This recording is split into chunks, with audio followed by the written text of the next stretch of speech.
Hello, my name's Lesley Parr and I'm the author of The Last House in the Row. And that's the first time I've ever got to say that, because this is the first time I'm talking about it.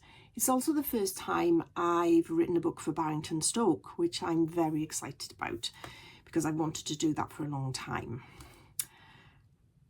Another first, quite a big one for me, is that I've written some other books before, and I've always had to really fight to get the ideas and work out the plot and what's going to happen, and then choosing a title has been one of the hardest things of all. With this book, I did one of those magical things where I was lying in bed and the idea just came to me, and I leapt out of bed and filled 3 pages in a notebook, and I even had the title, and it didn't actually change that much once I started writing it and drafting it. So maybe it was a story that was meant to come out of me, I don't know.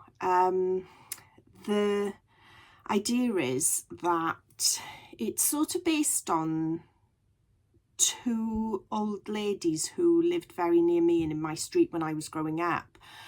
And I merged the 2 of them to create a character called Lillian, who the main character, a girl called Hayley, calls Boo, because in Hayley's mind she's imagined Lillian, or Boo, to be this nasty witchy old lady because she never ever leaves her house. And it's called The Last House in the Row because Lillian lives in that house and the council want to knock it down, and Lillian refuses to move. And she watches from the window, and Hayley especially likes to make up these stories in her own head about Lillian and call her Boo, because she thinks Lillian's trying to steal her cat.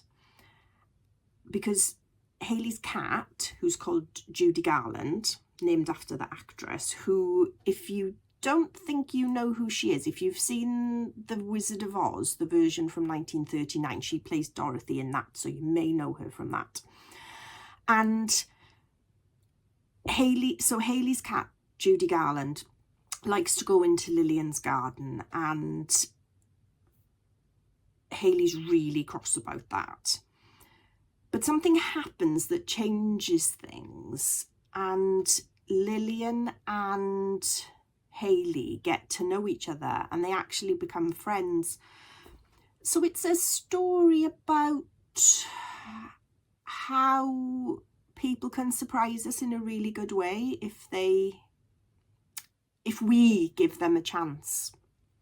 And that's what happens between Hayley and Lillian, but then something goes wrong and Hayley thinks she's blown it and she's lost the friendship. So the story is about, will that be able to be fixed? I'm going to read you just a little bit of it. I haven't got it, it's so early in the day, I haven't even got a printed copy of it yet, but somewhere in this video there will be a picture of it, I'm told, so you can see it. And on the cover is Hayley and Lillian and Judy Garland. So, chapter 1. I better put my glasses on, actually. It would help if I could see the words, wouldn't it? So, chapter 1, Red Salmon. It's not easy trying to persuade Judy Garland to come out of someone else's garden with a bit of tinned salmon. But here I am, kneeling on the ground, shoving my hand into a gap in the wall, calling my stubborn cat. She loves this garden. I often see her sprawled on the lawn under the big apple tree, her black tail flicking. I don't mind Judy Garland wandering. She is a cat, and they think they own the world. But I do mind that this garden is her favourite, because it belongs to Boo, and that gives me the creeps. As I hold out the salmon, Judy Garland stares at me in that way cats do. If she could, she'd raise her eyebrows to say, "You've got no chance." "Suit yourself," I mutter, stuffing the salmon in my mouth and getting up. I wipe my hand on my jeans and cross the waste ground to go back home. I see Mum's face in the kitchen window and I try to keep walking, but she opens the back door and shouts, "Hayley, I know what you've done. Get in here now." I slope back. Mum's pointing at the open salmon tin with a look on her face that's not totally different to Judy Garland's. It says, "I'm in charge." To be fair, both mother and cat are right. Sorry, I say, but she's in Boo's garden again, and please don't call Lillian that. You know her name. I stare at the floor, lino made to look like real tiles. Okay then, I mumble. She's in Lillian's garden. Don't take that tone with me, Mam says. You know better than to make up an unkind name for an old lady.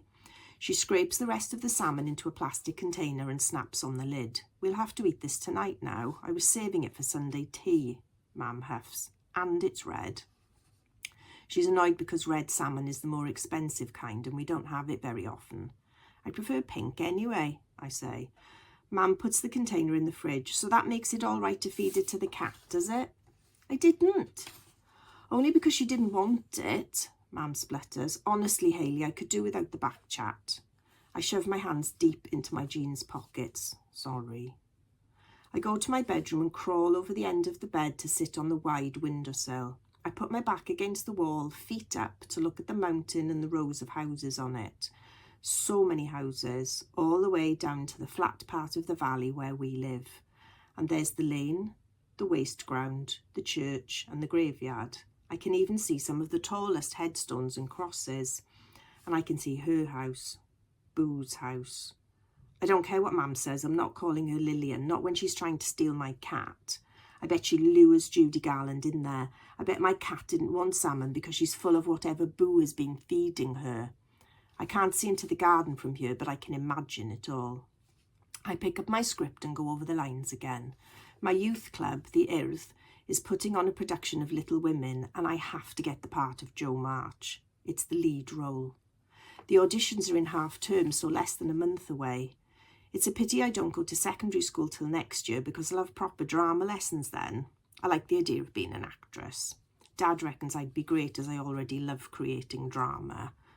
Excuse me. I look at the script, but it's hard to concentrate knowing my cat is over there with that witchy old woman. Boo's house is the last one in the row. What's left of the row anyway? There used to be 15 houses, Dad says. I can just about remember that. 15 houses all facing the lane next to St David's Church. I always thought they must be posh because no other houses round here have 3 stories. Now there's only Boo's house left and there's nothing posh about that one. The council managed to knock down the rest without making her house collapse with them. Now the wall that faces where I live is a strange sight. It belonged to the house next door to Boo, and it's sort of an inside on the outside with old wallpaper peeling off it, like a wrecked house in the war or a broken down doll's house. I walk past it every day on my way to school and back, and there's Boo, always staring out of the window like a white-faced ghost, with her face covered in powder. Her eyeshadow is so bright, so blue I can see it from the lane, like she's always ready to go out. But Boo never goes anywhere. Not ever. So that's a little introduction to the story. And if you read it or someone reads it to you, I hope that you really enjoy it because I enjoyed creating it. Thank you. Bye.